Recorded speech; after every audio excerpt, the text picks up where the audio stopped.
Well, good afternoon. On behalf of the Brazil Institute of the Wilson Center, and also the Environmental Change and Security Program that is co-sponsoring this program with us, had the great pleasure to receive 5 distinguished visitors from Brazil to talk to us about the challenge of building a low-carbon economy in Brazil and presenting perspectives on renewable energy public policies. I will introduce briefly, before I do that though, let me thank our colleagues from the International Visitors Leadership Program that brought our speakers to us. They are here in a meeting. Marta and Emily, thank you very much. It's always a pleasure to work with you. We have with us people from the private sector, the public sector. We have people from academia and from the regulatory agency in energy matters in Brazil, the National Agency for Petroleum and Natural Gas and Biofuels, the ANP. Let me introduce you briefly to our speakers today. Bárbara da Costa Oliveira, she is the Program Coordinator for Global Sustainability Program at the Fundação Getúlio Vargas, very prestigious school foundation in Brazil. Barbara is responsible for coordinating four projects covered by the Getúlio Vargas program, companies for a climate platform which builds capacity on climate policies and knowledge among 39 associated companies. The Brazilian Greenhouse Gases Protocol Program. It's a partnership with the World Resources Institute. The Observatório do Clima, Climate Observatory, also which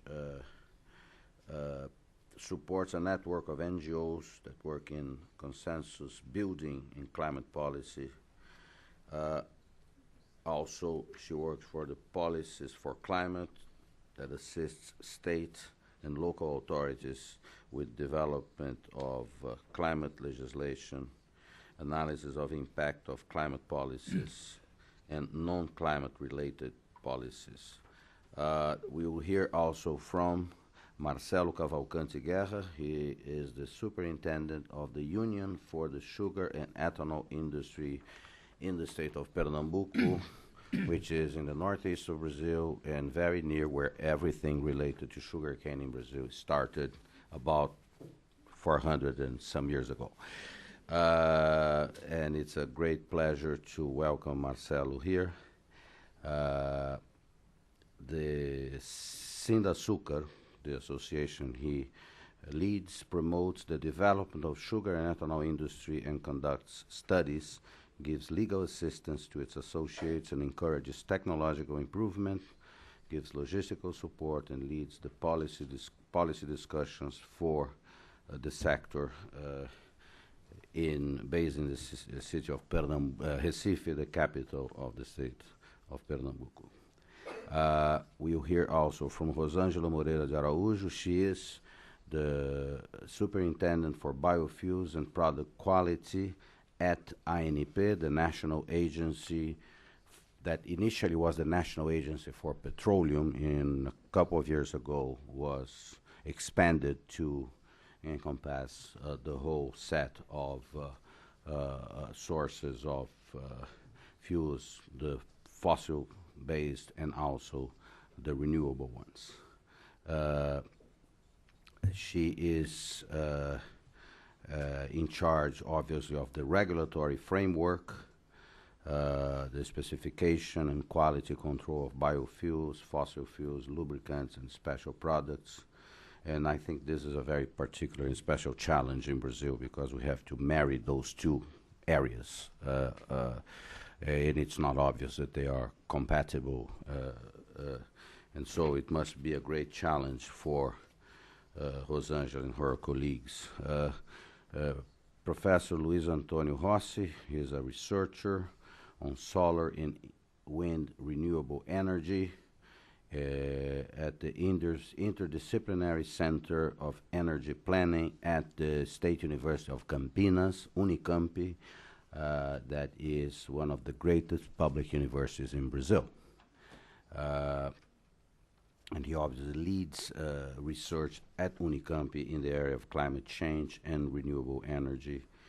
And last but not least, Mr. Eduardo Azevedo Rodrigues, Executive Secretary of Energy from the Secretariat of Water and Energy Resources in the state of Pernambuco. He's also chairman of the board of ENGIN, the Brazilian Institute for Engineering, Innovation, and Strategy. In that position, he has launched 3 programs: energy evaluation for family agricultural residues, green buildings, and solar energy. Now, it is the way we are going to proceed here is to ask Barbara to give us, to present this study that was concluded, was production by the Fundação Getúlio Vargas in cooperation with lots of partners, focused on 3 sectors: energy, transportation, and agriculture. This is this obviously is the summary of a series of studies produced and published by the Business for Climate platform, created by the Fundação Getúlio Vargas in 2009. That's a permanent Brazilian business forum to stimulate dialogue, capacity building, and the construction of partnerships for the transition towards a low carbon intensity economy. And just to give you an idea, you have the companies that are involved in this effort includes from a publishing house like Editora Abril, from a bank or 2, Santander, Banco do Brasil, or Bradesco, from telephone companies, cosmetic companies, Monsanto, Suzano Celulose, Pepsi-Cola, Whirlpool, and Vale do Rio Doce, and others. So this is a real interesting effort, bringing together different actors from different sectors to think about a low-carbon economy in Brazil. Before we start, I would like to recognize our dear friend, Thomas Lovejoy, who is a member of the Brazil Institute Advisory Board. And if you don't know, he is the man who thought about and conceived the term biodiversity. So a lot of those discussions that we are having today here in Washington and in Brazil comes directly from a great contribution that Tom gave to the, as a scholar, as a scientist. And I also see lots of friends here, but I wanted to recognize Christine Penzic, who was a great collaborator with us in a series of studies we did regarding precisely trying to project policies related to environmental sustainability for the next 20, 25 years. Christine is now leading that task at the United States Agency for International Development. With that, I would like to call, I think Barbara is going to make the first presentation, will be the longer one, and then the other colleagues will make briefer presentations on their specific areas that relate to the main theme. Barbara. Thank you. So first of all, I'd like to thank for this invitation. It's a great honor and a great pleasure to be here with you today and with my colleagues at this table. I understand that the Woodrow Wilson Center is really known for having great debates and discussions about very important themes. So I don't see this as a presentation, it's an idea of the study we elaborated. But I hope we can discuss some of the things that are being presented by myself and my colleagues today in order to set the tone for the next discussions on renewable energy policies, not only in Brazil, but in the US as well. I speak as a member of the GVSAS, which is the Center for Sustainability Studies at Getúlio Vargas Foundation, a business school in Brazil based in São Paulo and Rio de Janeiro. And we are the secretariat or the host of the platform Empresas pelo Clima, or Business for the Climate. So on behalf of the platform, it's the members that speak. I will be speaking as a member of FGV. So the study that I will present to you today, I didn't bring print copies. I traveled light, decided to be very sustainable. So I have a few CDs, hopefully one for everyone that's interested, that has an institutional presentation of the center, of the platform, and this study and another few studies that we have in English, so that you all may know a little bit of the research we've been doing in Brazil on the themes of climate change, sustainability, local development, engaging stakeholders at this study center. So the theme today is renewable energies and a low-carbon development path for Brazil. I believe some of you already think we are on a low-carbon development path in Brazil, which is kind of true given our energy matrix. But what we try to achieve with this study is to show that we should stay on that path, and ways and policies that we need to have in place in order for that to happen. The importance of these studies is most of all that it was sponsored and publicly endorsed through public signatures by about 24 of the biggest companies in Brazil.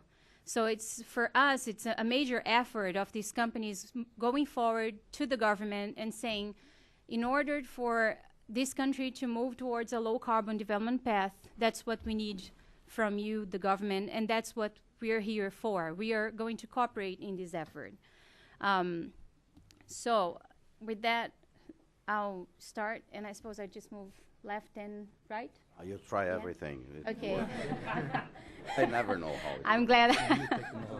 Yeah, I'm really glad to hear that, because I feel the same way. I'll try everything. Thanks. Oh, there it is. See?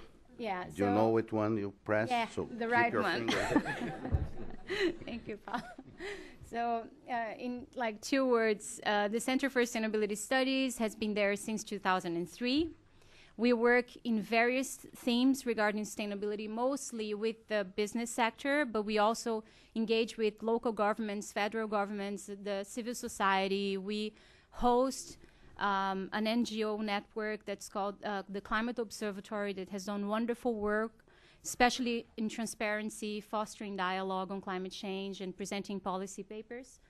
The business platform, the Business for the Climate platform, was created in 2009 after a visit of the Prince of Wales to Brazil, when he wanted to actually pass the message that it's very important for business to engage in climate change discussions and action.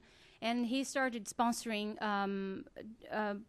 these business platforms around the world. So we are a part of a network that is hosted by the University of Cambridge, so the CLG, the Corporate Leaders Group. And there are EPCs, let's say, in almost 13 countries. So Turkey, the US has 2 members, so US CAP, that has a different mandate, and also BICEPS, that's hosted by Ceres in Boston. Ireland, the UK, Europe in Brussels, the European branch, South Africa, Singapore, Japan. And we actually started working with the mandate to help our members build capacity on climate change, the management of greenhouse gas emissions, and the management of climate risks as well, which involves adaptation. We also wanted to foster best practices, promote dialogue, engagement with authorities, and of course, influence the development of climate policies.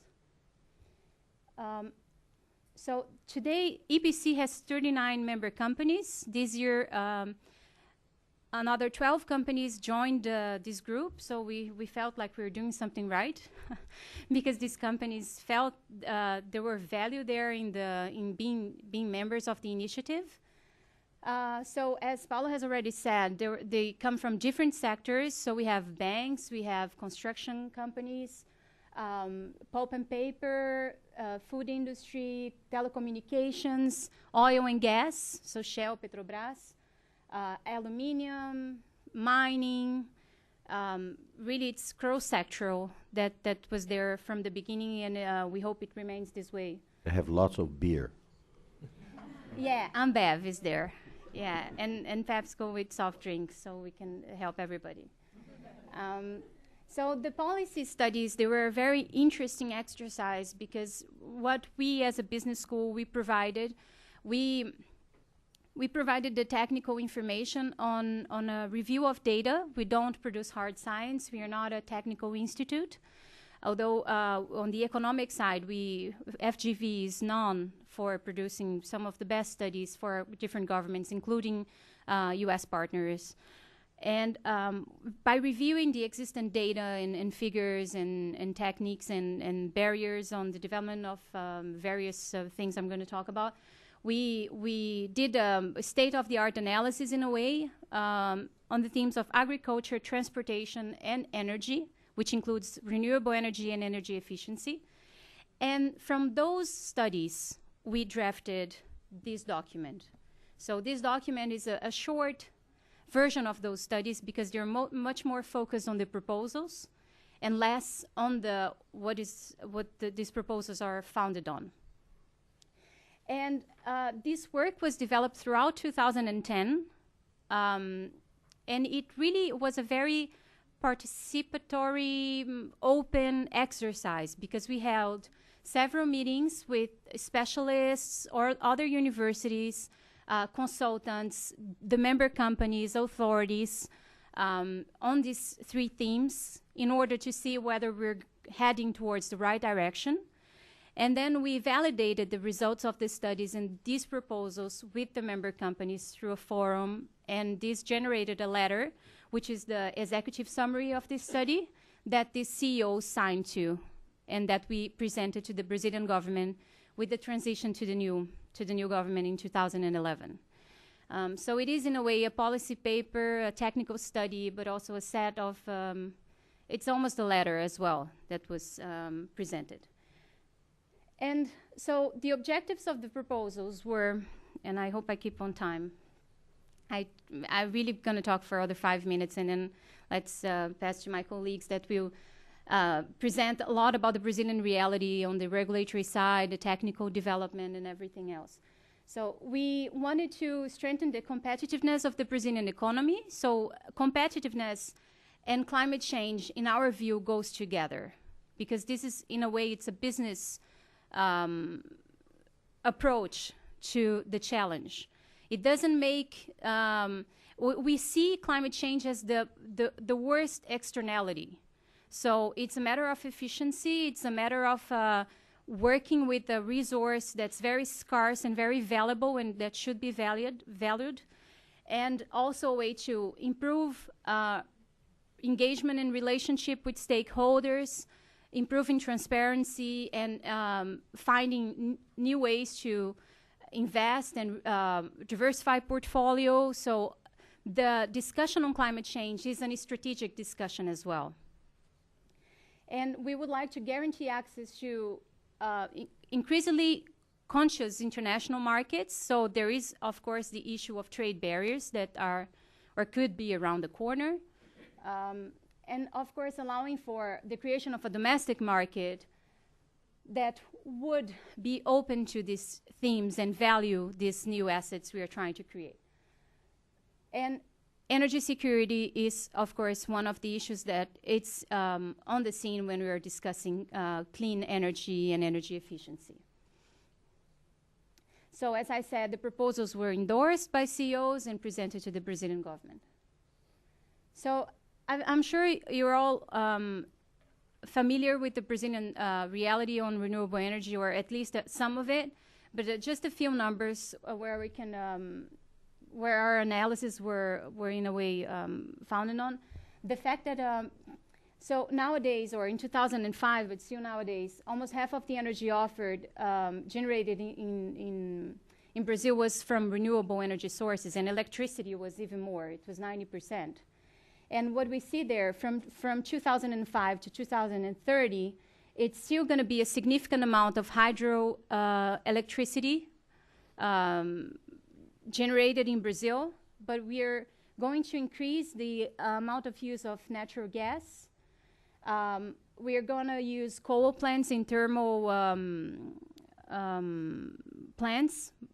This is in accordance with the decennial planning for energy from the Brazilian authorities, so EPE. And we are going to increase the share of wind energy and biomass energy. So by 2030, the Brazilian long-term planning, which is the PNE 2030, foresees a percentage increase of fossil fuels energy superior to those in renewable energy sources, which is obvious in absolute terms, but also what we try to show there, that it's going to happen also in relative terms. So the emissions profile of the Brazilian sector as it is nowadays is that the energy sector in Brazil is responsible for about 15% of the energy emissions. And the transportation sector takes up to 6.1%, which is very different from the emissions profile of some of the developed countries such as the US or even the European Union, because our transportation energy matrix is very diversified, including the use of pure ethanol or 85% gasoline, 15% ethanol on the gasoline mix. And the energy for electricity is, of course, mostly based on the use of hydroelectrical power. So increasing energy efficiency in the consumption of energy generated, for us, as we came down to the proposals, it was as important as investing in renewable energy sources. Why? Because we came to the conclusion that the average cost for conserved megawatt is about 2/3 of the average cost of new megawatt generated from new investment. So it's 75 reais in comparison to 113 reais. There is a big saving there. And we also concluded that there was an energy efficiency potential, especially in the industrial side, of up to 36% of savings in various advances and improvements, including technical improvements, economic improvements, and market improvements.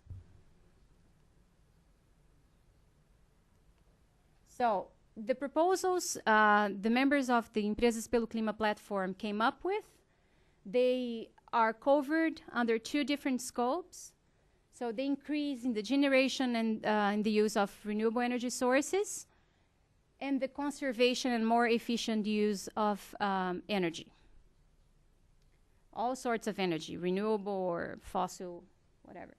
So the main challenge is now to promote public policies that scale up the use and continuous development of those technologies.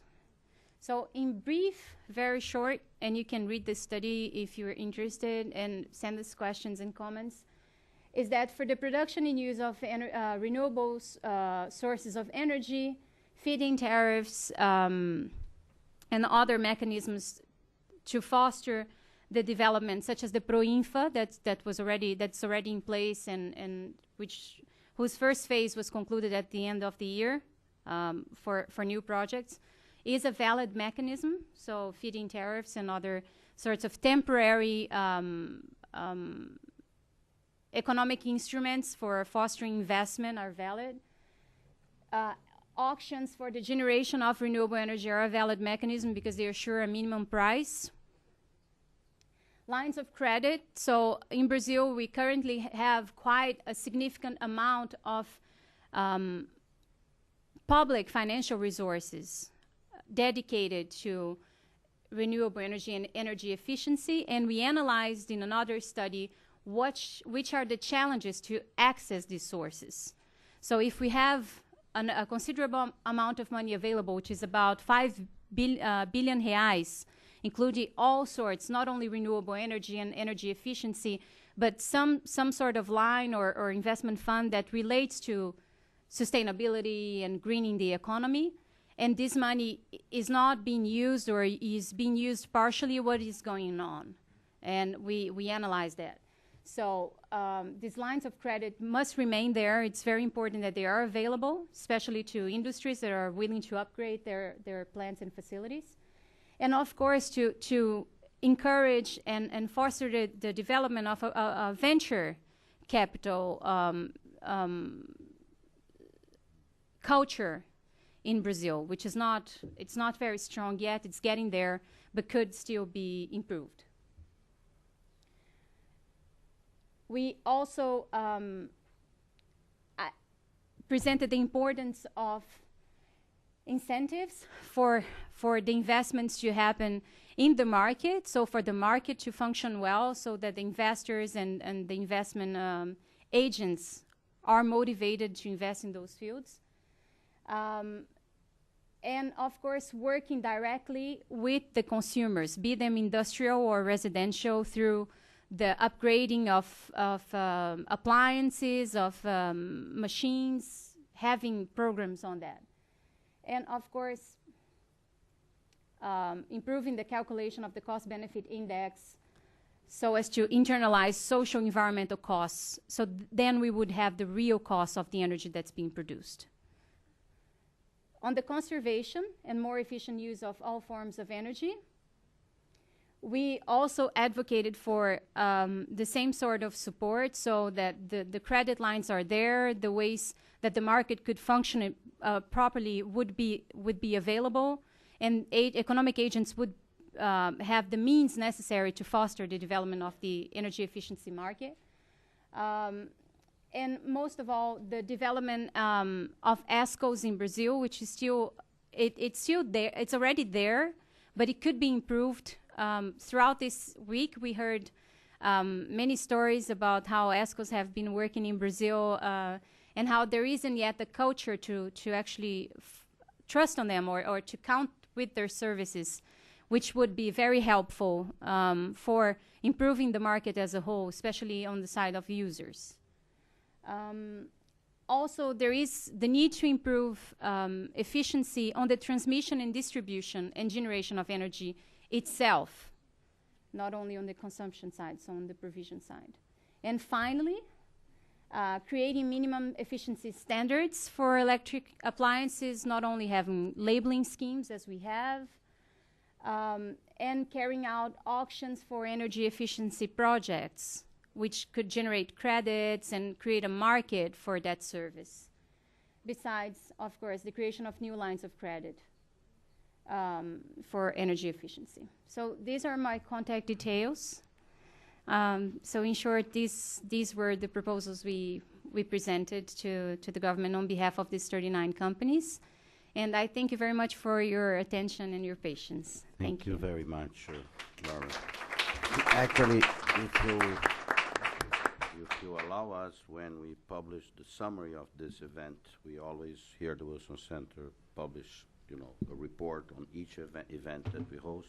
We would like to add the PDF of this report, so whoever wants to read the full report and has forgotten to get the little DVD, will have access to it. Now, we will hear now from Marcelo Cavalcante Guerra from Sindasuca, Pernambuco. Okay. Very good afternoon to everyone, ladies and gentlemen. I'd like to congratulate the Brazil Institute for this initiative. And I'd like to congratulate and thank the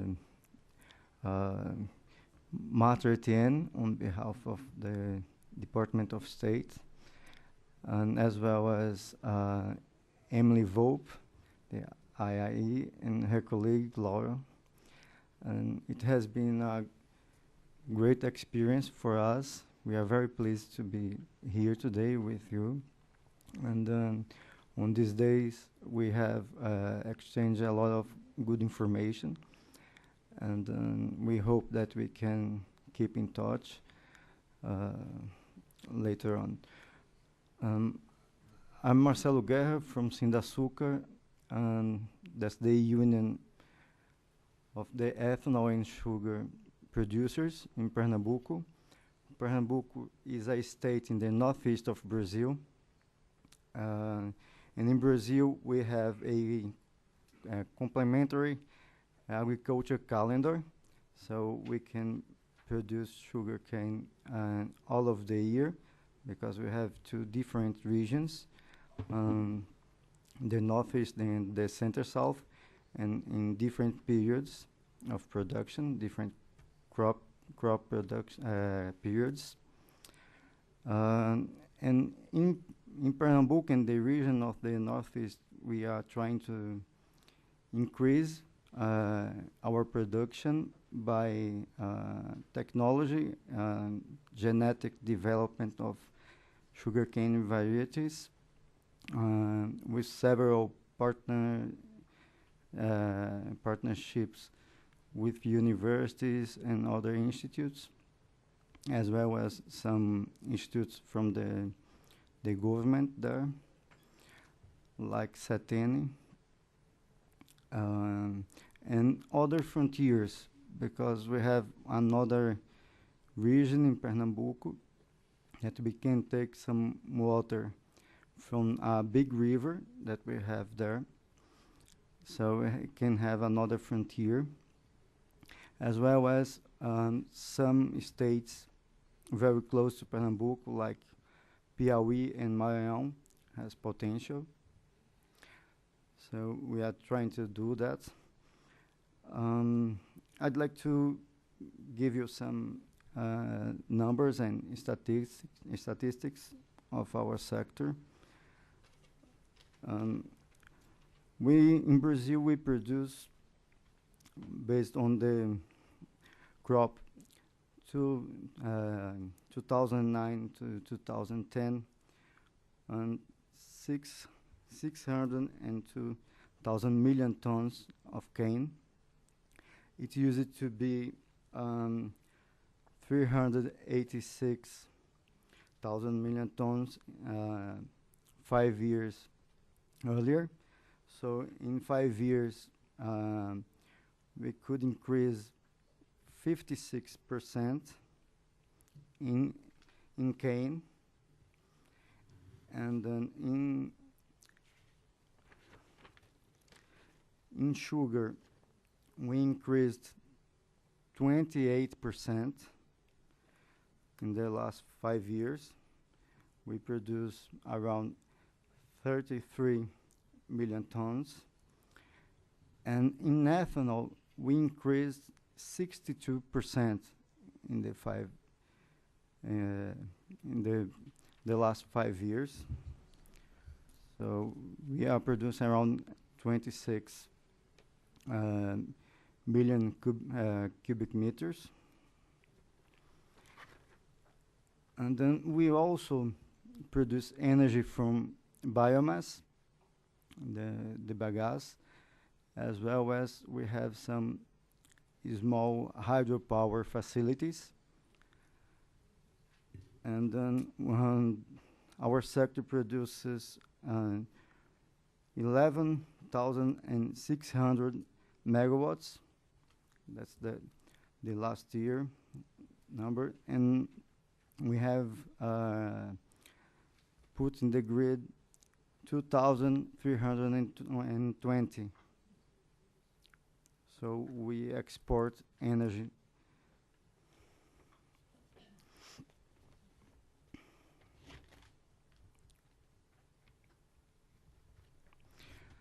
In Brazil, we have two different types of ethanol, fuel ethanol, as well as we have some ethanol to industry for plastic, for example, or for beverage. But for fuel, we have two kinds. That's the anhydrous and the hydrous. So we produce around 7 million cubic meters of anhydrous and nearly 19 of hydrous. The hydrous go directly, that's the 100% ethanol, and the anhydrous we have 25% of ethanol and 75 of gasoline.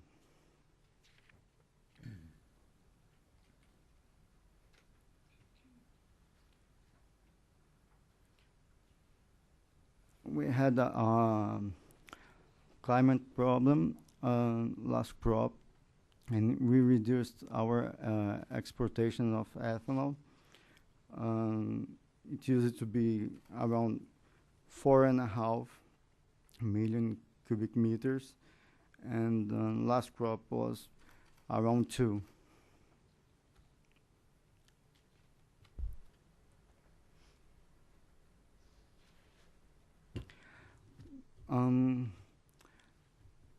In terms of energy offer in Brazil, we have around 32% from biomass, and then we have 18% from sugarcane products, including ethanol.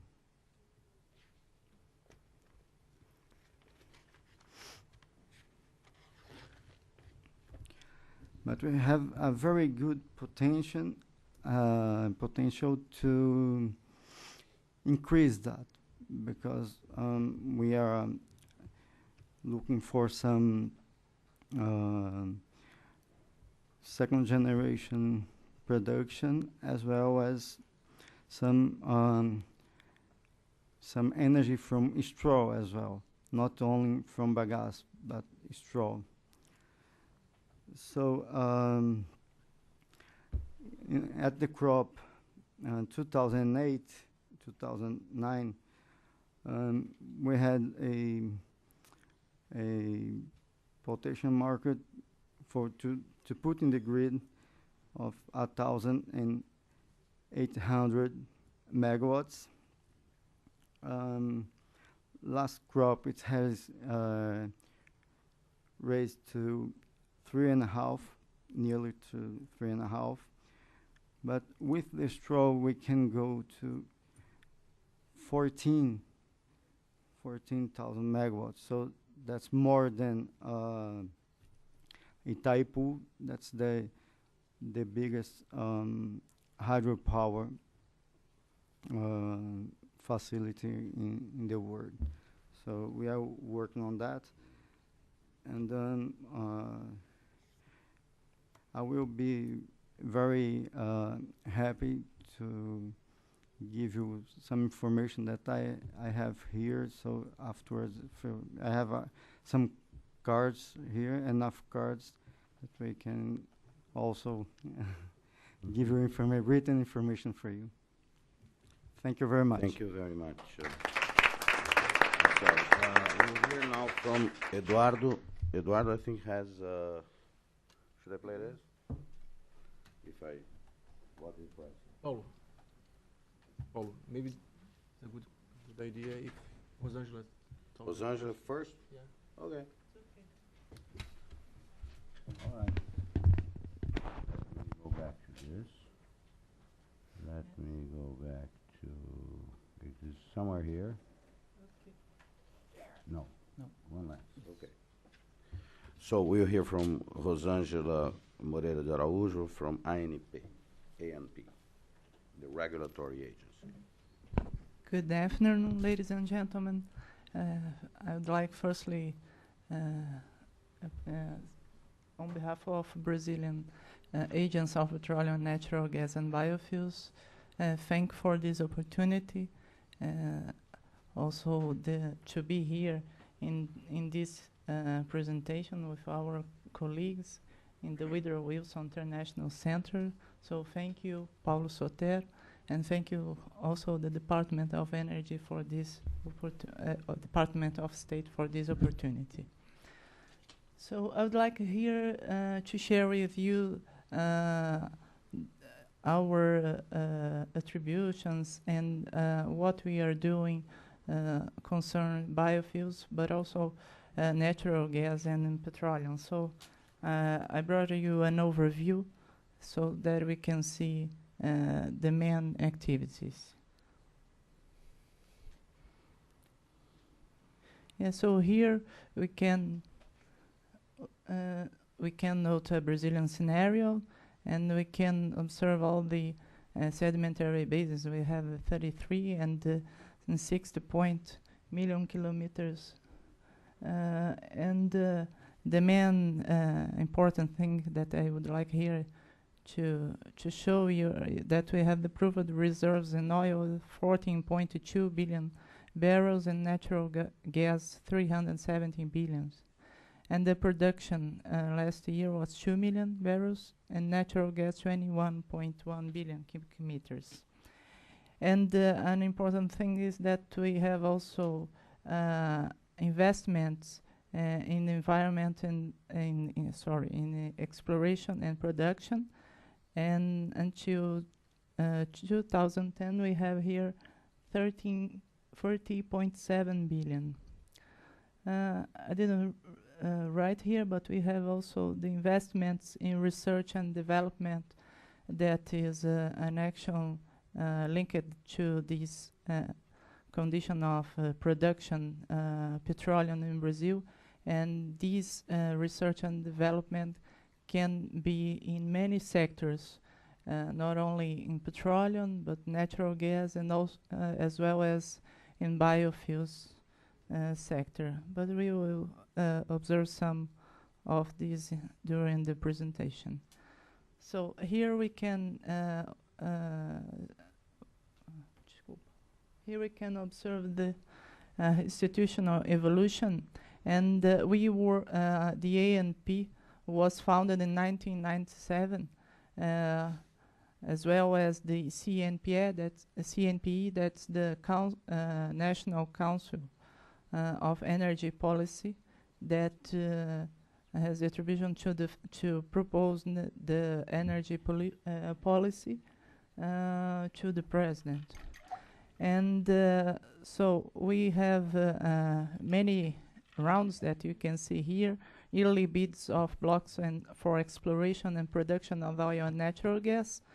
And in 2006, we achieved the self-sufficiency and also as well as the pre-salt discovery.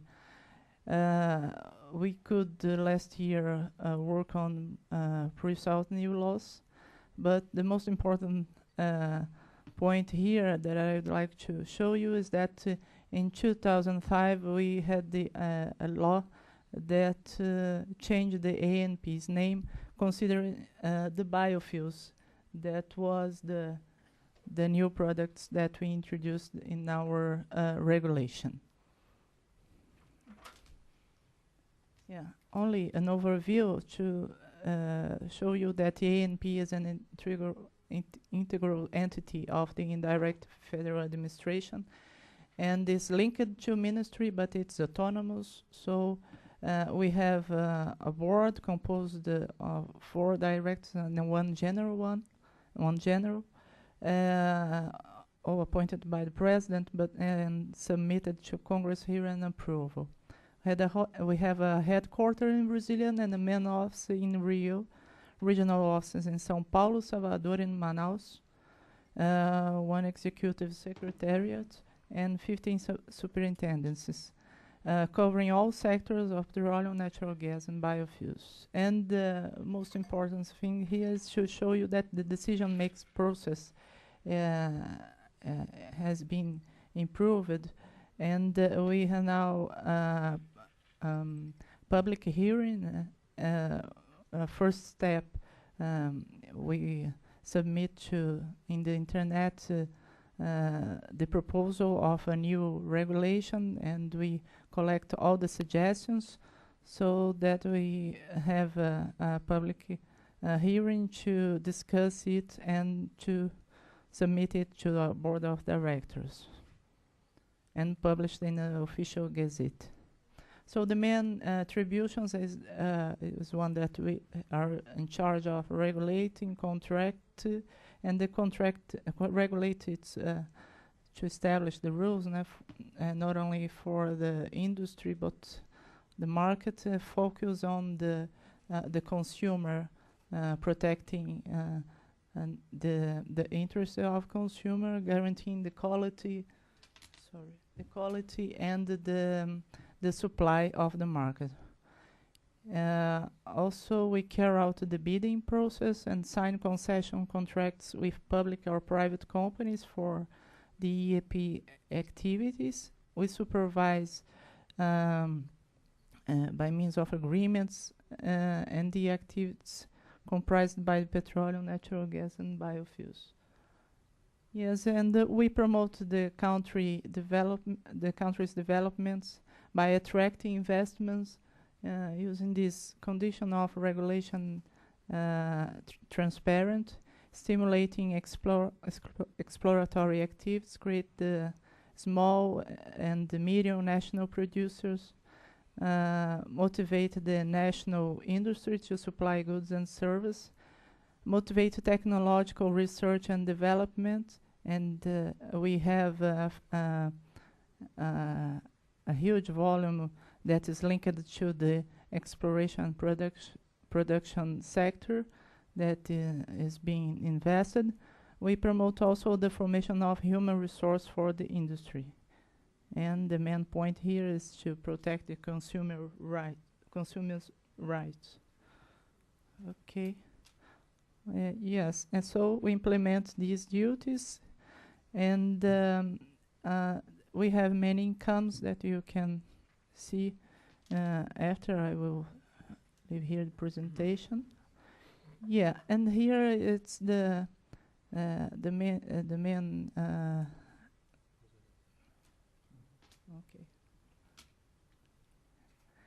Okay. Here we can observe our sector, the upstream sector that's all recognized. Midstream one is refining and transportation, but we considering also here the producers of biodiesel. So in upstream we have 75 oil companies, and in midstreams 16 refiners. We have more than 400 ethanol producers that are registered at ANP, and 66 authorized producers of biodiesel. And downstreams we have a big sector with more than 200 distributors and over 37,000 gas stations, 22 distributors, and more than 36,000 retail. So here to give you an overview of the Brazilian energy metrics. Yeah, the most important point here that I would like to show you is that we have here a share of petroleum products that 37.8%, but when observe the renewable ones here and the other renewables and hydroelectricity energy and sugar cane, we have a net value of 47.3%. That is bigger than the other point. Yeah, so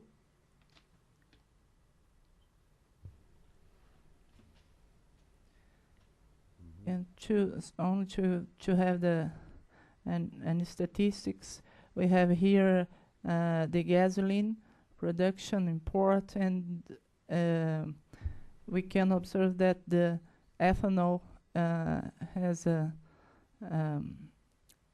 bigger number compared to gasoline A. So we have 27.5 million cubic meters, the production last years, and the gasoline A, that's the one without the ethanol, of no ethanol, produced in refineries, 1.5. And the diesel is the 41.4, and we import diesel. So here only we can see the Brazilian transportation metrics and see that our fleet is based on diesel. We have the heavy duty fleet, 48.4% the consumption here of diesel, and light duty fleet is based on anhydrous and hydrated ethanol, and also in gasoline A.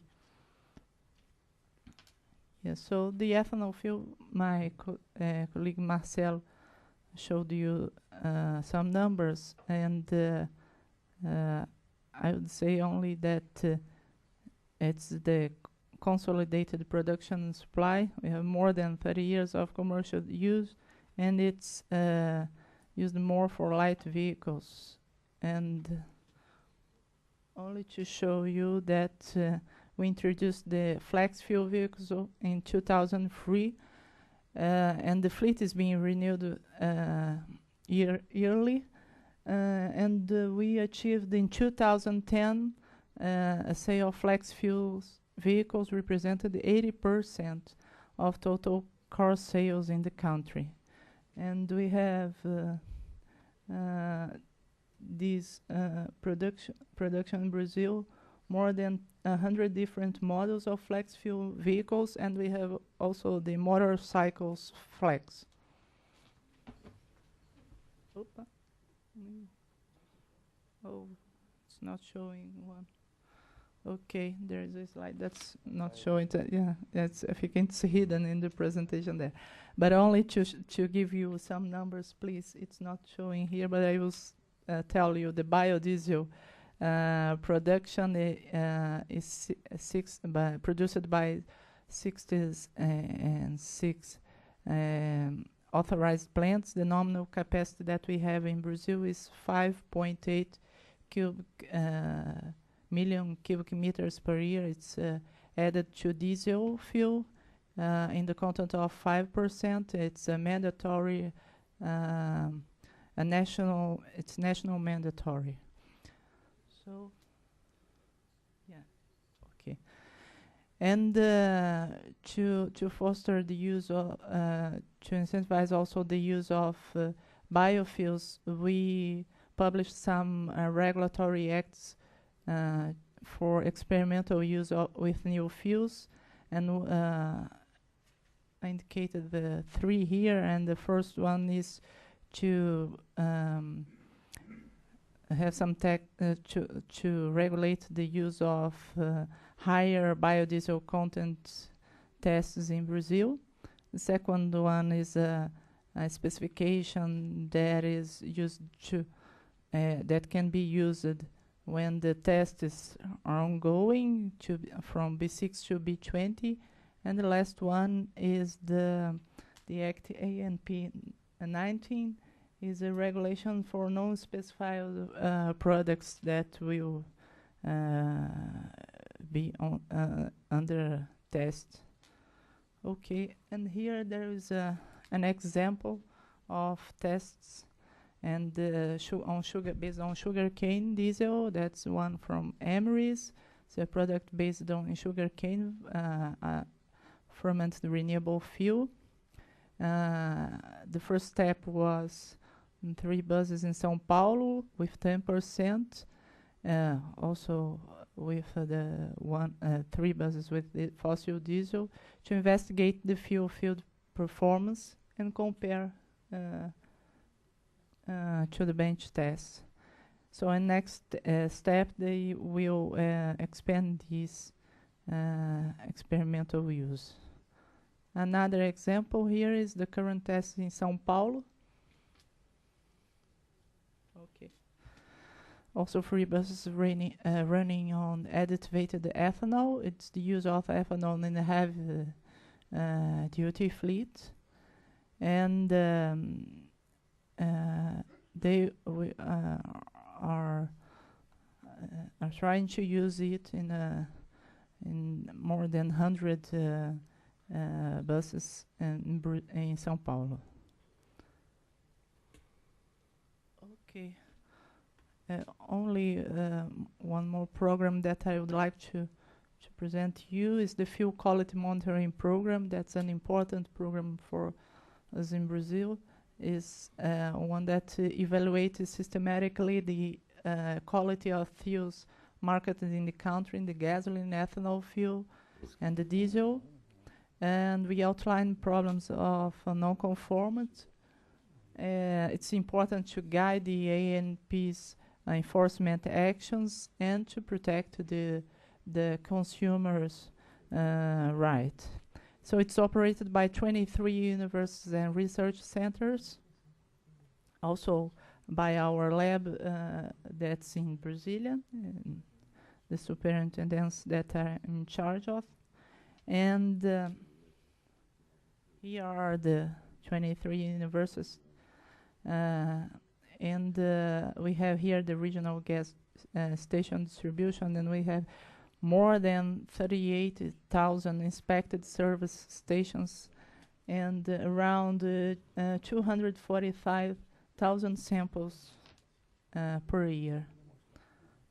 Okay, only the last one. Yes, to show you that with this program we could achieve the lowest non-conformant index gasoline, diesel, and ethanol, and we have in 2010 1.3 for gasoline, 3.6 to diesel, and 2.2 for ethanol fuel. And we could, with this, have more trust in our fuels trade in Brazil. So I think the final remark is that we are, with this, working on the regulation in order to have a trust environment that to attract investors in Brazil and foster the biofuels use and increase the share of biofuels in our Brazilian energy metrics. So thank you for your attention. Yeah. Thank you very much, Rosângela, for your... we are going to benefit to be more efficient with the time. I will invite now... let's see if you would go first, Luis, and do your presentation. Then we are going to open for debate, and at the very end, we would like to show the Eduardo Azevedo Rodrigues from the Secretariat for Water and Energy Resources in Pernambuco. If you wish to say something now, go ahead. Okay. And then we go to Luis, then we go to debate, then we watch the video at the end. Okay, I'll be very short. Well, thank you for the invitation. Thank you, everybody, for coming. In a few words, I would like to say that, yes, Pernambuco has been, since the very beginning of the sugarcane business in Brazil, which is the main branch of bioenergy in our country. But in spite of that, only last year we finished our energy policy, which conduct us to a vision that we want to be a state where we can engineer, produce and use energy in an efficient way, using renewable energy. So we know that to make it happen, we need to bring business to it. So we made a package of incentive, which will be shown in this short video in the end of this presentation.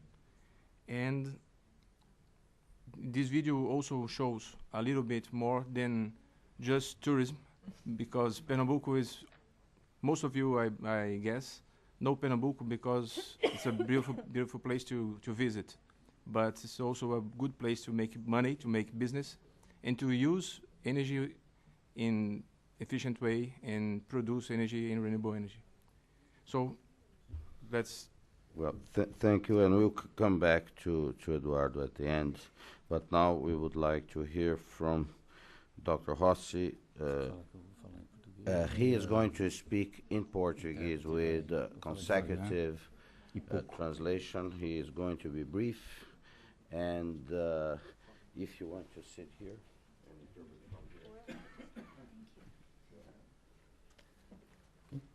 Boa tarde, senhoras e senhores. Eu gostaria inicialmente Good afternoon, ladies and gentlemen. I would like to initially agradecer ao Departamento de Estado thank the e Department of State ao Brasil Instituto, o Instituto And, Brasil, através da figura do Dr. the Paulo, Institute, through Dr. Paulo, pela oportunidade de participar desse programa de visita, né, for the aos Estados opportunity of Unidos participating in this visitors program to the e United compartilhar States pouco com vocês as nossas experiências with you of our experiences no setor de energia. in the energy sector. Para os que não conhecem o Brasil, For you that don't know Brazil, São Paulo é um estado líder Paulo em is a termos leader state sob vários aspectos. in several aspects. É um dos mais é o mais industrializado do It is the Brasil. most industrialized in Brazil. Ele é responsável por 23% do PIB brasileiro. This state is responsible for 23% of the national gross product of Brazil. E especificamente eu trabalho, And sou specifically, pesquisador I am a researcher e professor and a professor da Universidade de Campinas. in the University of Campinas. É uma universidade estadual, It is a state university responsável atualmente por aproximadamente It's responsible for approximately, at this time, 20% das pesquisas realizadas no Brasil. of the research that is done in Brazil. É a universidade, vamos dizer assim, mais tecnológica, It's the most technological university. onde são desenvolvidas Where muitas pesquisas There are several researches em ongoing inovação in e desenvolvimento innovation tecnológico. and technological innovations. Ainda mais especificamente, Specifically, eu trabalho na Faculdade de Engenharia Agrícola I work in the Agricultural e também Engineering College, num programa de pós-graduação em planejamento energético energetic planning graduate program na Faculdade de Engenharia Mecânica. in the Mechanical Engineering University or Institute. Na Faculdade de Engenharia Agrícola eu In trabalho the Agricultural College, I work em pesquisas em eficiência energética researches in energy efficiency,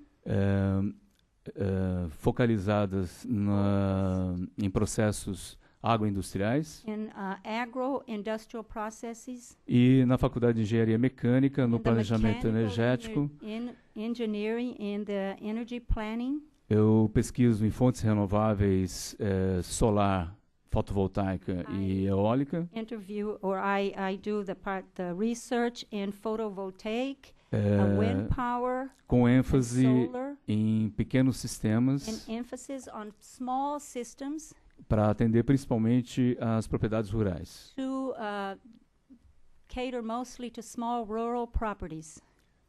Nós temos um centro de planejamento energético multidisciplinar, Center for Energy Planning that is multidisciplinary. NIP. It's called NIPE, N-I-P-E.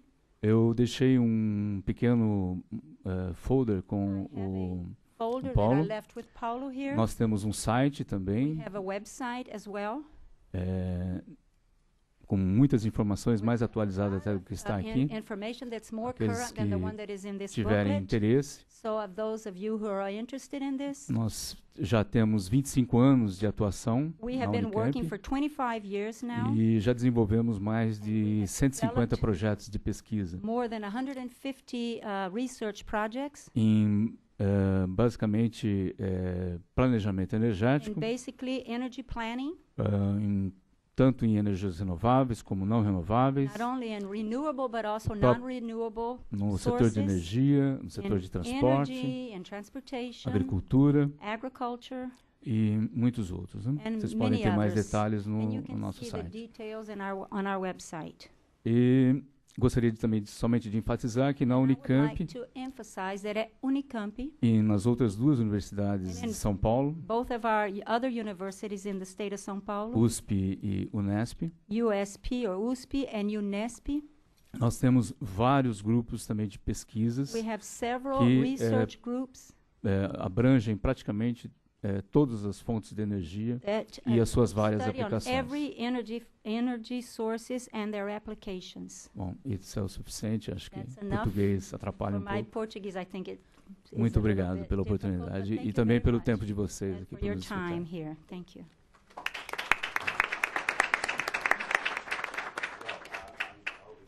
So to add this information to the report, so everybody will be accessed. Okay. Now, questions, please identify yourselves. And we need questions, tough questions, difficult questions, please. Yes. Wait for the mic, please. Just Jillian is coming with, yes. Bob Kozak from Atlantic Biomass Conversions. It seems to me that you're running up against. They use sugars and they have their yeast that make that you can make biodiesel out of. If you're trying to increase your renewable diesel production, how does that fit in with the sort of overall limits of how much sugar is going to be produced, especially if the bagasse is still going to be used for electricity rather than being used for cellulosic ethanol or diesel production? And I guess the second part of that question is, if you're looking at overcoming those barriers, looking at new crops, what are your plans for increasing the indigenous R&D in Brazil rather than relying on imported technologies, say, from the United States? Just one compliment or two to that. For those of you who are not aware, Amyris is a California company that now has set up shop in the city of Campinas in Brazil to produce diesel from ethanol, from sugarcane ethanol. The second one, Barbara, in your presentation, there was something about the contribution to biomass, which is from 2005, right? The first number. Now I believe it's around 4%. Is that just to complement this? Because I think biomass now, in terms of electricity production, is a percentage already, right? Right now, 2011. Is that correct? What is it right now? 32 biomass. 32. No. In the whole, we know electricity. No, in electricity. Hoje é 19% a participação da biomassa na geração de eletricidade. Okay. No, just one. But Sugarcane biomass. 19%. Sugarcane biomass. okay, but going back to the question then, who wants to tackle that?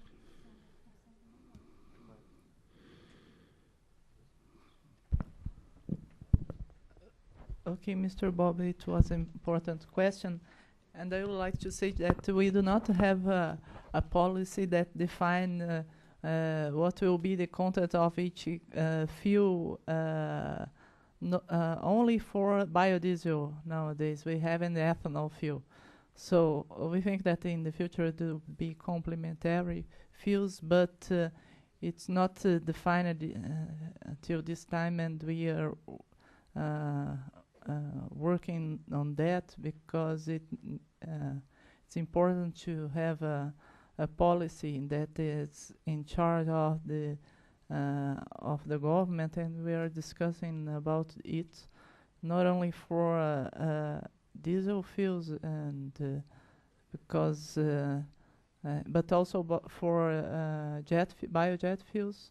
It's the same situation that we have. But we are working on following the tests to have more definitions to subsidize the government definitions of this new scenario that we will have. Second. Okay.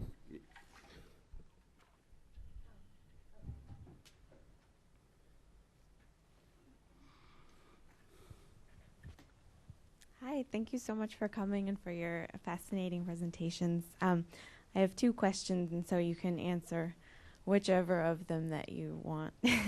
One is about the new program that FINEP and BNDES are running about third generation biofuels and that sort of thing. I wonder if you could elaborate a little bit on the goals of that and the areas that you think require the most cooperation from the private sector. And then the second is that Barbara described one of the proposals was changing the way the tenders of the government are run and the ECB. And I wonder if any of you would like to comment on how the tenders need to be changed to value the complementarity of wind and biomass better and promote their use and financing.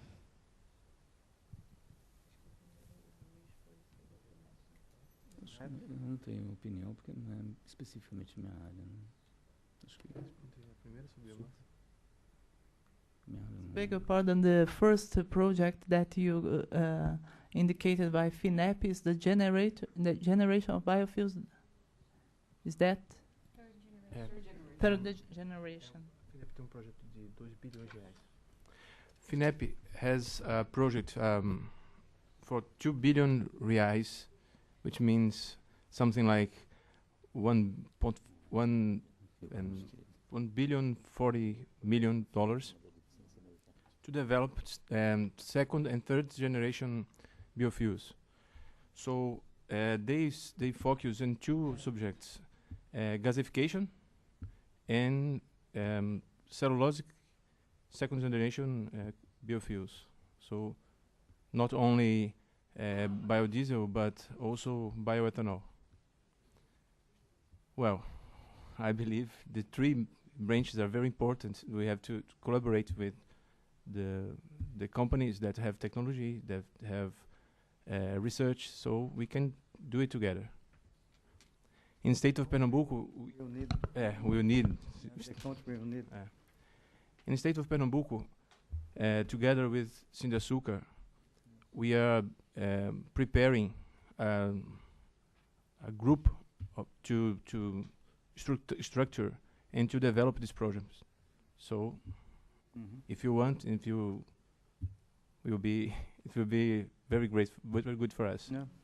You will, just a compliment, you let, what is the prevalent opinion?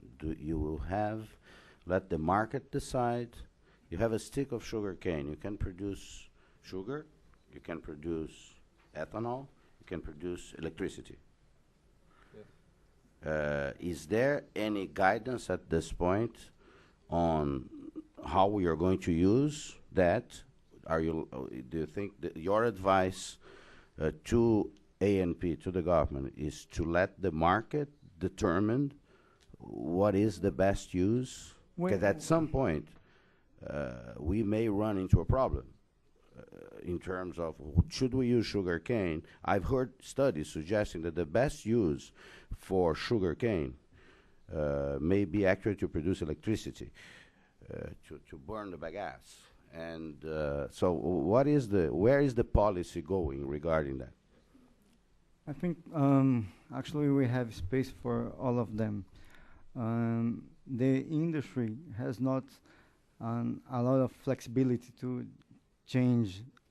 It's around 6% for ethanol or for sugar, so it's very stabilized.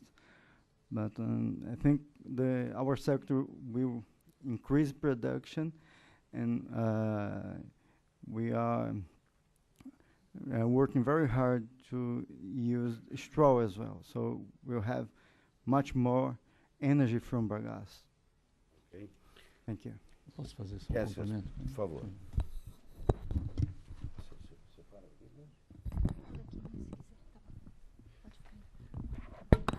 Não é a minha área específica, a This is atuação not my specific area, em etanol de cana-de-açúcar, ethanol or sugarcane. mas o que eu fiz um projeto de eficiência I did energética complete em algumas usinas energy planning, na região de Campinas. with o que several nós, industries in the city of Campinas. O que existe um pouco no setor And what we see in é the a melhoria da tecnologia de caldeiras e de of the turbinas, principalmente caldeiras, in the para trabalhar com mais alta pressão e mais alta in temperatura, higher pressure, in the steam cauldrons for higher pressure, exatamente para você obter mais quilowatt-hora, no caso para geração de obtain energia, higher kilowatts per hour do que hoje é produzido. Então, than compared to today that we turbinas, produce today. caldeiras de 20 bar de pressão, Steam have the 20 estão, bars of pressure. é a maioria, eu Most of entendo. them are in that level. Porém, nós já estamos com muitas instalações have several de 60 bar, Installations that have algumas 60 bar menos de 90 bar. or less than 90 bar. Houve um prejuízo nesse investimento em tecnologia We lost something in this investment for this em technology função da crise econômica mundial because há of the 2 anos world atrás, né? economic crisis Então 2 years isso ago. diminuiu um pouco So a we velocidade. decreased a little bit in that.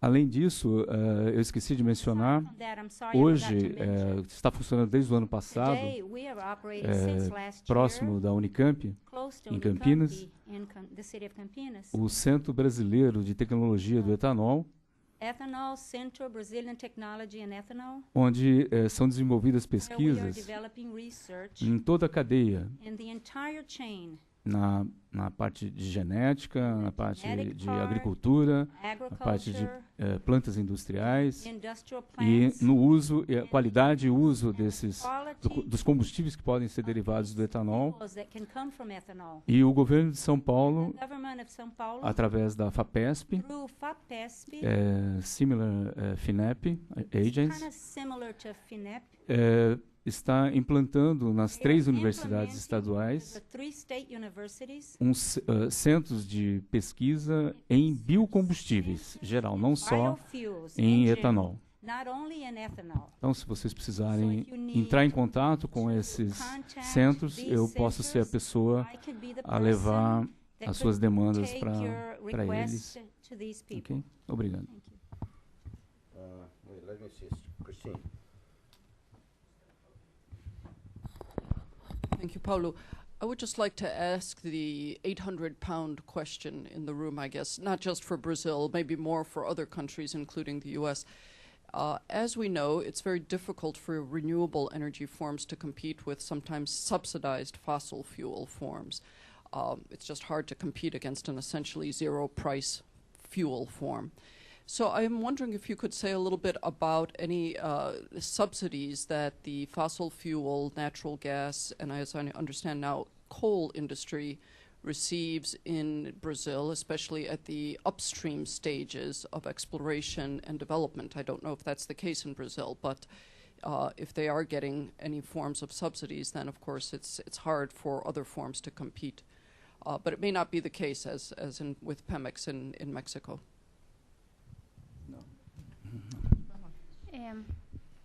Well, Brazil is an exception in that, but I guess you're probably referring more to OECD countries, which are still heavily subsidized on their fossil fuels. So in Brazil, there is no subsidy to fossil fuels on the upstream and not on the downstream either. Yeah. So internally, there is no such problem for competition. I would say that whether if you're thinking of the market in regional terms and regional cooperation, whether that would happen.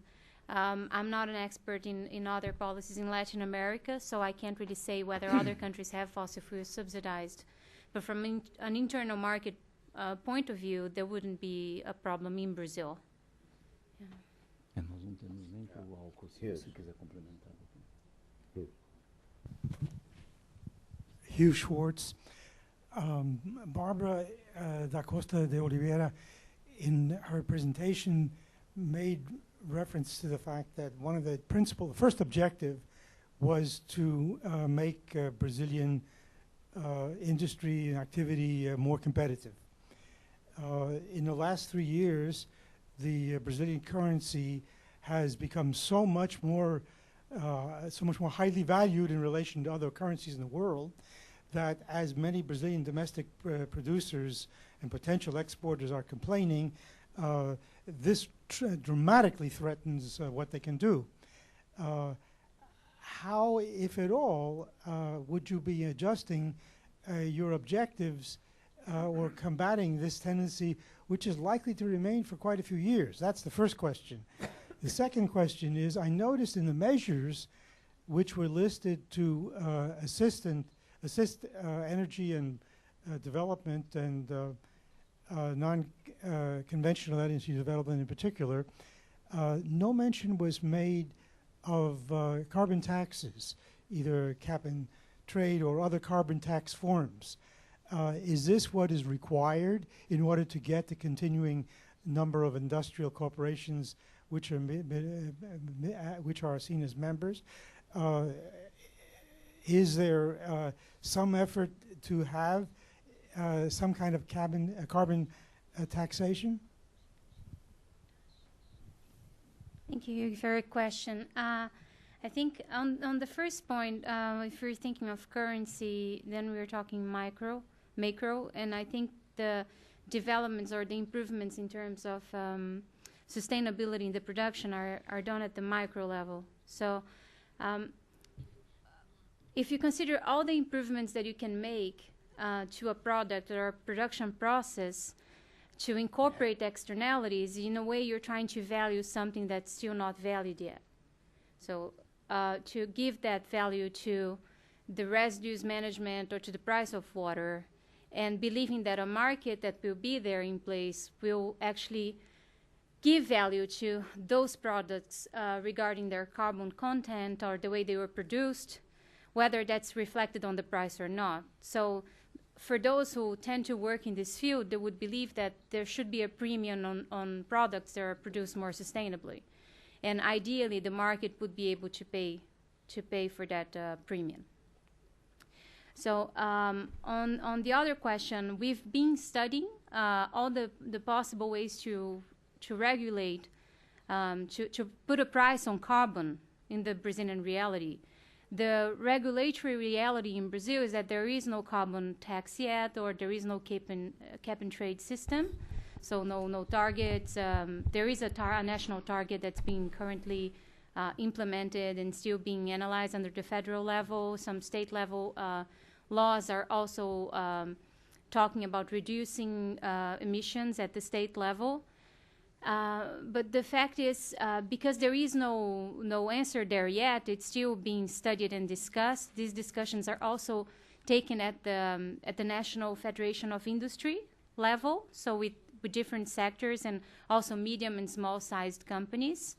And there is no definite model for the Brazilian reality yet. The discussion is pretty new, and I think the more efficient way of dealing with carbon pricing is yet to be set. Thank you. Just one thing, I'll go here, but I'd like to back to Christine's question. There is a manner in subsidization in Brazil in the final product, right, to the consumer, because the price of gasoline in Brazil is not freely set in the market, correct? Because Petrobras obviously controls refining in Brazil. There is no other company in Brazil that competes with Petrobras in the refining process of oil products. And the price is basically set by Petrobras. Is that correct? The final price for consumers? And there is a measure of subsidization, I assume, in that, or not? Yes, the price of fuels in the market is open. The market is open, so we have free prices, and we have Petrobras as a big company in producing gasoline, but we can also, the petrochemical producers can produce okay. also gasoline. And on the same issue, then regarding we had recently, because of a shortage in production of sugarcane, we had recently a discussion in Brazil about the government sort of, I don't know if it in the end did anything, but there was sort of an indication that there could be some taxes imposed on sugarcane exports? In order to explain that, because that's a recent episode. Yes. There was a speculation on that, actually, but we had news. Would be to stimulate more production of ethanol, right? That was a shortage of ethanol in the market. Yes, yes. It wasn't official. It was speculated. Invented by some journalists. I don't know.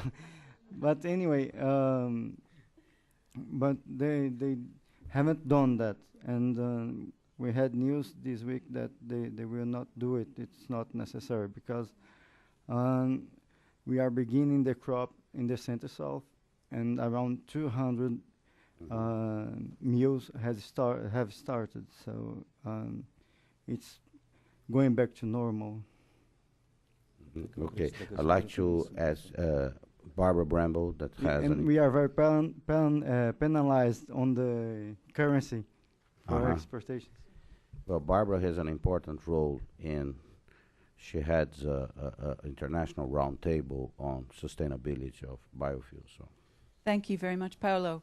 So I'm Barbara Bramble with my day job hat. I'm at the National Wildlife Federation in the United States, but I am the chair of the board, as Paolo said, of the global institution called the Roundtable on Sustainable Biofuels. And there have been several members of that roundtable from Brazil, so I want to thank all of Brazilians for their wonderful participation. We have set standards for sustainable production of biofuels and opened the certification system about 3 weeks ago. And so I hope to be in touch with any of you who are interested in seeing if certification under these standards might help with a question I'm going to ask. So I want to thank Barbara for the fact that this study is really looking at the efficiency of industry. Everybody always concentrates on the question of biofuels in Brazil, and so it's really great to see some emphasis on efficiency throughout the economy. But since I work in the biofuels area, I need to turn to that question. I'm sorry. Because of the fact that everybody knows that a huge amount, more than half of the emissions from Brazil come from land use issues, deforestation and such, there is always a question of the greenhouse gas effects of expansion of different kinds of fuels that come from land. And the ethanol industry in Brazil is one of maybe the most efficient in the world, and so we expect Brazilian ethanol to qualify quite spectacularly under the Roundtable's standards. So I'm inviting all Brazilian entities to come and get certified, because that helps them prove that. It's one thing to say it, but it's way more important to prove it. But of course, diesel is, as some of the slides show, much more of the energy transport use in Brazil. And there isn't great progress yet on crops for that. But there needs to be, and I'm sure there are plans for it and programs going on. And so the question is, eventually, certainly not now, but eventually there's going to be some competition for good land for growing the oil-type crops versus the sugar-type crops versus the other food-type crops versus the cattle production, and of course wondering what that all will eventually do to the forest remaining in different parts of the country, not Pernambuco maybe so much. But so maybe it's very unfair to anticipate a problem that's really not a present problem, because there is quite a lot of unused land that may be available for this. That's going to run out, especially if scale is your goal, because the diesel has to be ramped up a lot just for domestic production, and then if there's demand from the rest of the world, ramped up more than a lot, and then you run into these limits. So I guess I was wondering if anybody's thinking about that now. If you're not, okay, but I'd love to hear from any of the panel if that issue is on the plate yet. And again, to offer that, in anticipating that, the certification by a standards group that looks at deforestation as one of the requirements, i.e. prove you're not deforesting as one of the requirements for certification, might be a really useful thing for the industry that aspires to a global market. Thank you. Posso? Tá. Minuto, eu vou falar sobre política climática. Okay, so I think I'll just start and then pass it on to my colleagues, because the reply to your question is as complex as the question itself. There are various factors to be analyzed, and it's important to mention that the Brazilian government, throughout the national policy on climate change, when they set the targets to reduce emissions with regard to a business-as-usual scenario for economic development, they're very aware that the biggest reductions should come from land use change. So 2 plans, one for the Cerrado, which is like the savanna, which is a big part of Brazilian land, and the other plan for the Amazon are covering that. As you are all well aware of, according to the McKinsey abatement cost curve, it's one of the cheapest ways to deal with deforestation is in terms of tons for emissions mitigated is for the Brazilian case dealing with deforestation, avoided deforestation, right? So it's in everybody's best interest to deal with deforestation and avoid the deforestation. I would invite you to take a look at the chapter of the study that's dealing directly with agriculture. Because funny enough, of course, it's bioenergy, but we did a study on transportation, energy, and agriculture. And one of the conclusions is that every effort in Brazil should be coordinated by the various ministries, because these issues are so intricately related that it cannot be addressed isolatedly. And then I'll hand it over to Marcelo, who will give you numbers on the Brazilian ethanol industry and land use. Okay. The sugar and ethanol industry only uses 1% of the agriculture land in Brazil, so it's very small. It's around 8 million hectares, and corn, for example, has 15 million, almost the double. And soybeans have 25. So, and the federal government has done a zoning, Ecological zoning. agricultural zoning as well. It's 1.5% of the land in use now. That Yes, is the the conclusion. agriculture, yes. Apenas complemento, por favor.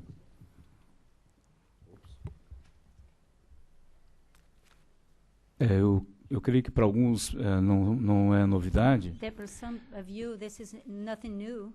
Todos os estudos na expansão de novas fronteiras agrícolas para a exploração da cana-de-açúcar não contemplam a região amazônica, a Amazônia Legal, nem a região do Pantanal. Né? O centro a coordenadoria de gestão e estudos estratégicos, CGEE, vinculado ao Ministério de Ciência e Tecnologia, tem financiado muitos projetos na Unicamp e em outras universidades, desculpe, principalmente agora com o Centro Brasileiro de Tecnologia do Etanol, no site do próprio CBTE, vocês podem ter informações sobre alguns relatórios já de projetos a respeito dessa expansão da fronteira agrícola de uma forma bastante sustentável já. Talvez nós tenhamos um outro problema antes da cana-de-açúcar, que é a própria erradicação da floresta, ou deflorestamento, pelo avanço da própria pecuária. Né? A indústria madeireira é a que primeiro chega na floresta. Né?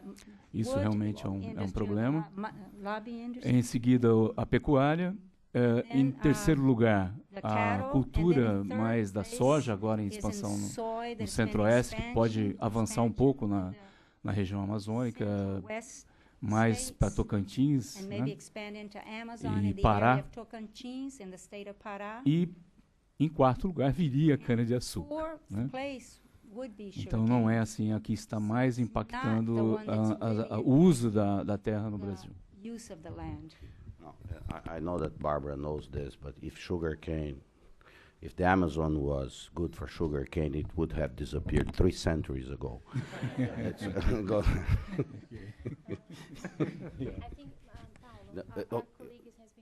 Yeah, there is a question here, a question there. Yeah, we're going to. Okay. My question is, I believe, for Barbara. And what I'm interested in understanding, I'm with the State Department, I work in public diplomacy. And when you engage with the different businesses for your program at the university, what were some of the largest or the biggest challenges you had in engaging them on the topic? Many companies here in the U.S. love to be called green, and many of them are not green. But it's a nice tagline to have. But you're doing serious research, and you're really trying to work with the energy matrix and these very serious topics. So when you go to engage these companies, not just to be green, but to really look at energy policy, what were some of the largest challenges you had in engaging them to support the work that you're doing? Okay. Yeah. No, let me collect that two questions, and then we'll go. Then will be movie time.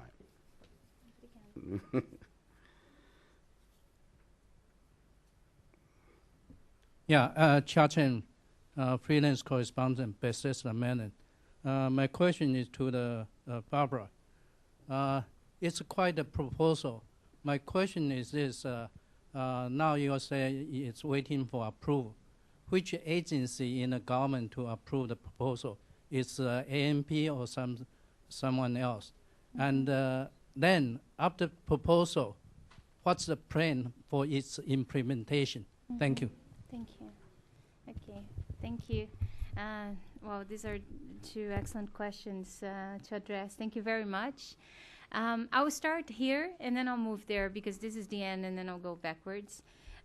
So this proposal was introduced into Casa Civil, which is the ministry that coordinates all the climate efforts in Brazil, because it's a interministerial agenda, climate change in Brazil. The chief of staff. Yeah, the chief of staff. And from there, it was directed to the Ministry of Environment. And the reason why it was done is because the Ministry of Environment shares the agenda on climate change with the Ministry of Science and Technology and the Ministry of Foreign Affairs. But the Ministry of Environment is really keen to collaborate with the private sector as much as possible to gather information and develop proposals, especially because we have so many events ahead of us. So Rio +20 next year, the Olympic Games, the World Cup. And so this partnership between public authorities at the federal level and businesses is on like a high priority in the agenda. So that's how it ended there. And how to develop these proposals is the second phase of this study, which is how much, with whom, for how long, which phases. So it's there, it's in the agenda, it's the how phase of it. We first did the what and the what for, and now we are doing the how. Okay, thank you. And what were the main challenges for engaging these businesses? Barbara, one compliment that who tells that a company is green? The company itself? What is is there a certification method already in Brazil? Is a green stamp, a green selo verde? No. No, that's the, these are voluntary initiatives. So for us, we have been working with companies because it's a business school, right, since 2003. So we know the history of some of these companies. We've been helping them or following them at the capacity building level, or we engaged into dialogue, fostering dialogue. And we were very fortunate because the whole climate endeavor started in 2008 with our partners, the World Resources Institute, when we brought the GEG protocol program to Brazil. So then we were able to help these companies build enough capacity to report on their GEG emissions. And by reporting, they felt comfortable on analyzing the agenda for mitigation because they knew what were the sources of emissions, where they were coming from, what did it mean not only at the strategic level, but at the plant level, at the operational level. What was that we were talking about?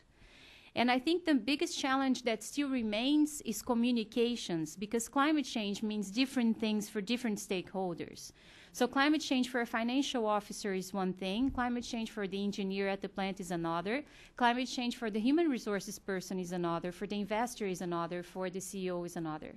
So how can we actually work the climate change agenda in the, how do you say that in English? Transversal. Cross-cutting, thank you. Cross-cutting way in the organization and finding common grounds for communication is still a challenge, but I think it's a challenge for every level of discussion on climate change. So it be either private and public and civil society like NGOs and grassroots, different agencies. So that was our experience. Thank you. But the information is that there is no sort of nationally accepted criteria when a company declares itself sort of a green company or tries to behave. This is sort of, we have to believe them. It's not a matter of believing, I think. First you have different kinds of certification at the private level. So ISO 14,000, ISO 26,000. You have label standards for carbon footprint, so as the PA 2050 by the Carbon Trust. Sorry? And some of them have a balance for emissions. So yeah, so the balance of emissions, and of course there are sustainability reports done under the Global Reporting Initiative or the CDP reports, the Carbon Disclosure Project reports. So it's more than that. It's public scrutiny. If they publish they're doing something and they're not, I'm sure, everybody who is watching will come collect later on. Okay, with that, questions? No more? Let me show the video. Okay. From the great state of Pernambuco, where I once lived.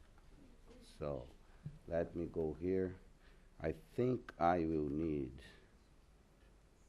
assistance. Because at home I asked my wife, she's actually here today, but I'm not going to ask her. I'll ask Jill, because this is the media player. Media player. Yeah. Yes, we need the media player. Is that the one there? Yeah. Got so many options. Man, so good. No? Jill. Where is it? It's in the Oh, that place. It's in the place. Okay. No. There is a. That's probably. Is it missed? Yes. No, you have to do the.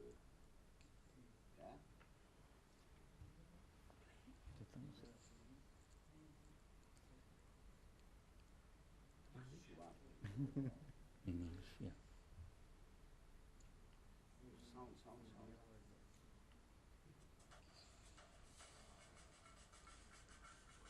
I've got sound. It's not.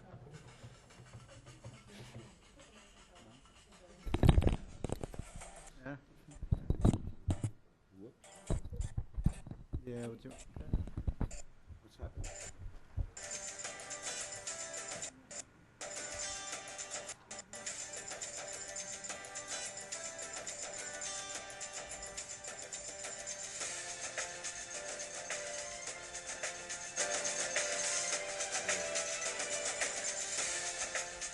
A state full of natural, cultural, and economic riches, as well as a fraternal and friendly people.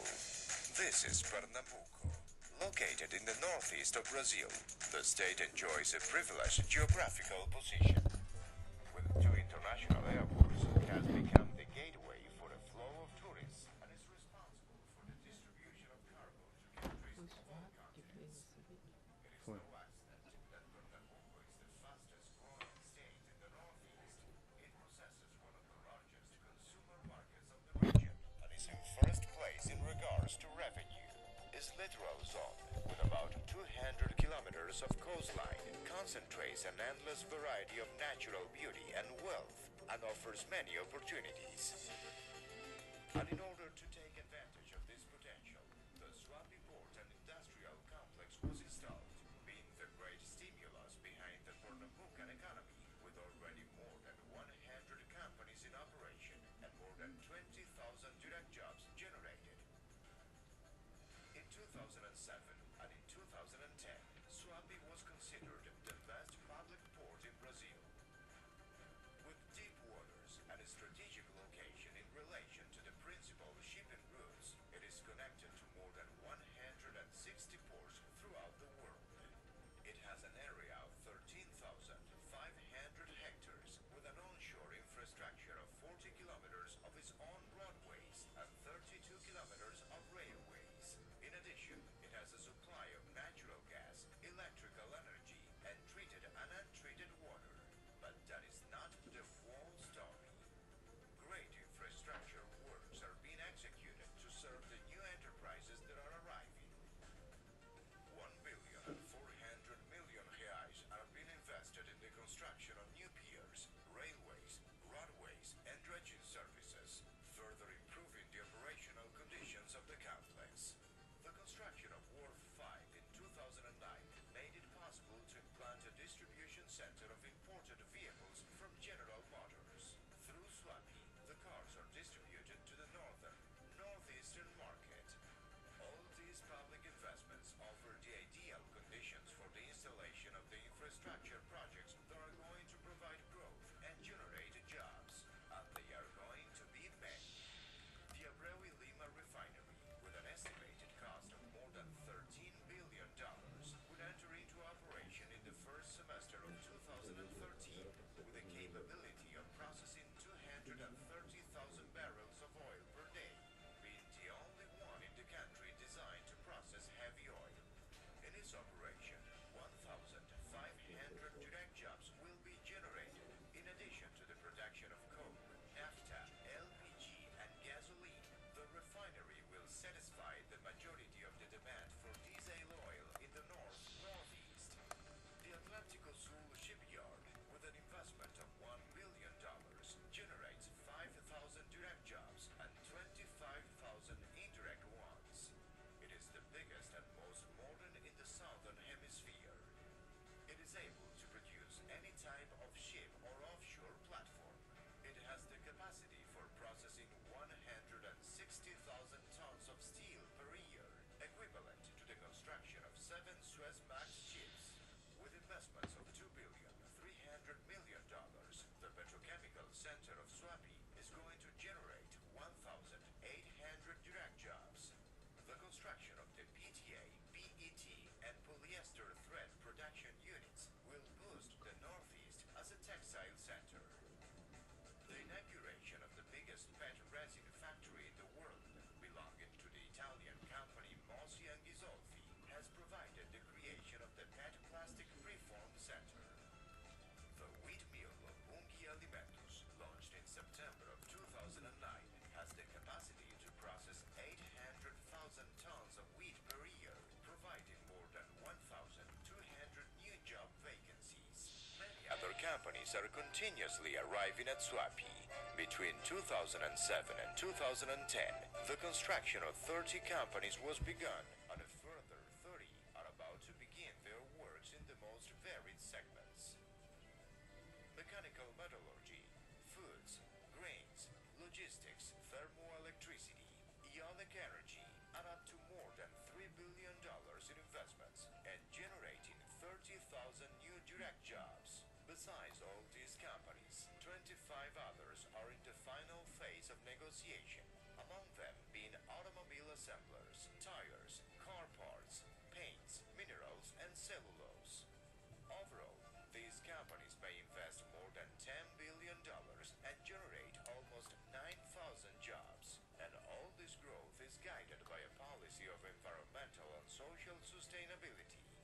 45% of Suape is considered to be an area of environmental preservation. There are more than 600 hectares of mangrove totally preserved. And to further expand its green area, Suape has a forestry nursery with a capacity for the annual production of 300,000 Atlantic forest seedlings. To insert the Pernambucan workers into the various productive chains, an extensive training program is being developed through partnerships involving Suape, the 5 cities of the strategic territory, and the Federation of Industries, Petrobras, and the Atlântico Sul shipyard. The discovery of a gigantic oil reserve in Brazil will boost the economy of the country. Situated between the states of Espírito Santo and Santa Catarina, the reserve is 800 kilometers in length by 200 in width and at a depth that varies between 5 and 6,000 meters below the water depth. The estimate indicates the discovery of 100 billion barrels of oil, one of the biggest reserves in the world, which placed the country among the 10 largest world producers. In order to have an idea of the size of the discovery, it is equivalent to more than 7 times the present reserves of oil and natural gas of Petrobras in Brazil. As can be seen, Brazil is discovering more oil and gas every day, and new ships, platforms, pipelines, refineries, and petrochemical plants will be necessary, which shall be constructed in the country itself. As you can see, the whole world is looking towards Brazil. Brazil is one of the countries which most offer investment possibilities, with an economy which is increasingly solid and undergoing a period of genuine growth. Pernambuco is the fastest growing state in the Northeast and is among those that are growing the most in Brazil. And it is in this context that the Suape Port and Industrial Complex, with its privileged location and complete infrastructure, presents itself as the best option for new investors. Starting with the Suape Global Project, the state is transforming itself into an important hub for providing equipment and services to the oil, gas, offshore, and shipping industries. It is a deep water port with areas available for any type of enterprise, an extensive labor training program, and an efficient program of research and development coupled with a differentiated policy of tax incentives. At the state level, reduction of 75% in ICMS service tax. At the federal level, reductions of 75% in income tax. In addition to all of this, funding guaranteed by federal banks, BNDES, BNB, and a great project of insertion into the global economy. In order for your company to expand its activities even more and increase its productive capacity, it needs to get to know the strength of the state of Pernambuco and all the potential of the Suape Port and Industrial Complex. Nice. Now, good. Just one thing. I have one question. What is the waiting for a ship in Suape right now? Is there a waiting period to dock and to O tempo de the espera? I'm not sure. It's not the same as in Santos, obviously. No, definitely not. Okay. Now, because you know what I'm talking about, right? In Santos right now, it's 50 days Yes. No. of wait to dock. Not sure, but I believe it's only 1 day. Okay, so everything will be going to happen through Pernambuco then, because in Santos we are not. Now, and the second question, are you having problems with hiring people, hiring enough qualified manpower for all those activities? Yes, we have, but we are training a lot. So we have a very, very large program with universities to technical schools and those training center, training center. No, I'm asking that There because is we know that's a challenge. Yes, Yes. there's a partnership with the industry as well.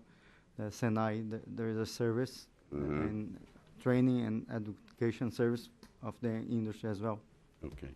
Any final questions, any final observation that you may you guys may want to make.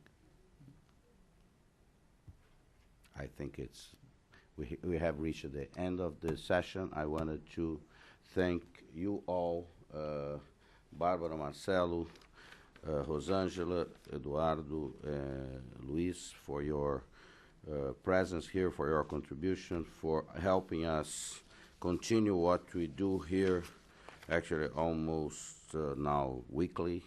On this topic, we have become a place to discuss issues related to renewable energy and to innovation.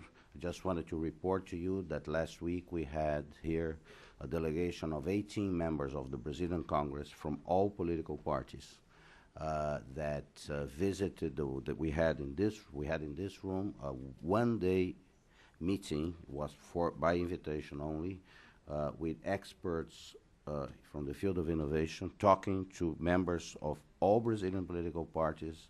We had a morning at the State Department, and we had a day in Cambridge, Massachusetts, at MIT and other companies. It was a wonderful experience. I think we really made an impact on the members of Congress, and we will continue that effort in order to help what's become not only important in Brazil, the issue of innovation, but I think it will be increasingly important in the dialogue that President Dilma Rousseff and President Barack Obama started in March in Brasilia. With that, I wanted to thank you all for being here today, and keep looking at our program. On May 19th, we will have another presentation here by Conservation International and the Department of Energy of the United States on global sustainability of biofuels. I invite you all to come back. Thank you very much. Thank you very much.